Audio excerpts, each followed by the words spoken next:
Assalamualaikum warahmatullahi wabarakatuh. Perkenalkan, nama saya Jahrani, NIM E 2019-1040. Saya dari Prodi Perbankan Syariah 1, Fakultas Ekonomi Bisnis Islam. Nah, baik, saya di sini akan menyimak tanggapan dari Bapak Dr. Abdul Wadud Hafiz LCMI, yaitu tentang perhitungan pendapatan nasional. Nah, sebelumnya saya akan menjelaskan tentang definisi pendapatan nasional.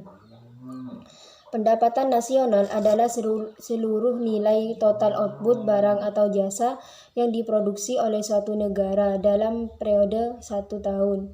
Nah, selanjutnya konsep pendapatan nasional dibagi menjadi 6. Yang pertama, produk domestik bruto atau disingkat dengan GDP. Pendapatan barang maupun jasa suatu negara yang dihasilkan oleh warga dalam negeri maupun warga asing dalam periode 1 tahun.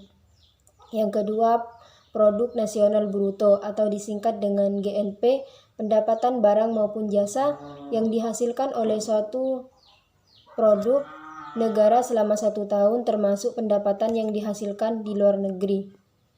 Nah, yang ketiga, produk nasional neto atau disingkat dengan NNP, produk nasional kotor atau GNP dikurangi penyusutan barang modal. Yang keempat, pendapatan nasional neto atau disingkat dengan NNI, pendapatan yang dihitung menurut balas jasa yang dimiliki oleh faktor produksi. Yang kelima, pendapatan perseorangan atau disingkat dengan PI, jumlah pendapatan yang diterima oleh masyarakat, termasuk pendapatan yang diperoleh tanpa melakukan kegiatan apapun. Yang keenam, pendapatan yang siap dibelanjakan, pendapatan yang siap untuk membeli barang atau jasa, dan selebihnya untuk ditabung. Nah, selanjutnya manfaat penghitungan pendapatan nasional yaitu untuk mengetahui yang pertama tingkat kemakmuran suatu negara, yang kedua sebagai indikator kualitas hidup suatu negara,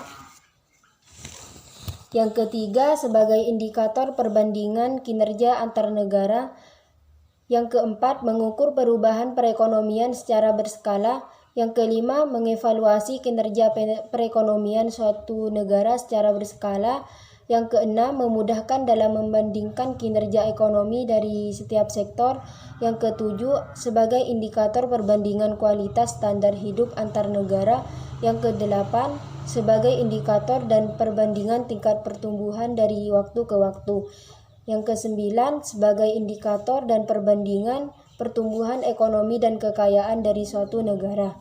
Nah, selanjutnya macam-macam metode perhitungan pendapatan nasional dibagi menjadi 4, yaitu yang pertama, metode pendekatan nilai produksi adalah menjumlahkan barang atau jasa yang diproduksi oleh seluruh badan usaha baik BUMN atau UMKM dalam waktu setahun.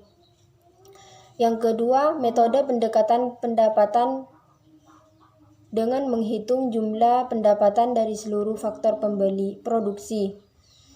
Yang ketiga, metode pendekatan pengeluaran menghitung jumlah pengeluaran rumah tangga pemerintah masyarakat pada periode tertentu. Yang keempat, pendapatan nasional dalam perspektif ekonomi Islam dapat dikatakan pendapatan dalam perspektif ekonomi Islam dapat dibagi menjadi 4 kriteria. Yang pertama, harus dapat mengukur penyebaran pendapatan individu rumah tangga. Yang kedua, dapat mengukur produksi di sektor pedesaan.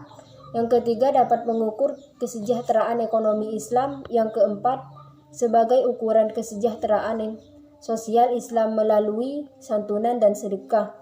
Nah, selanjutnya yang terakhir, sumber-sumber pendapatan nasional dalam ekonomi. Nah, yang pertama ghanimah, yang kedua sedekah, yang ketiga infak, yang keempat zakat, yang kelima usr, yang keenam jizyah, yang ketujuh kharaj, dan yang kedelapan pajak tambang dan harta karun, yang kesembilan wakaf. Mungkin hanya itu saja yang dapat saya sampaikan. Kurang lebihnya mohon maaf. Ihdinas siratal mustaqim. Wassalamualaikum warahmatullahi wabarakatuh.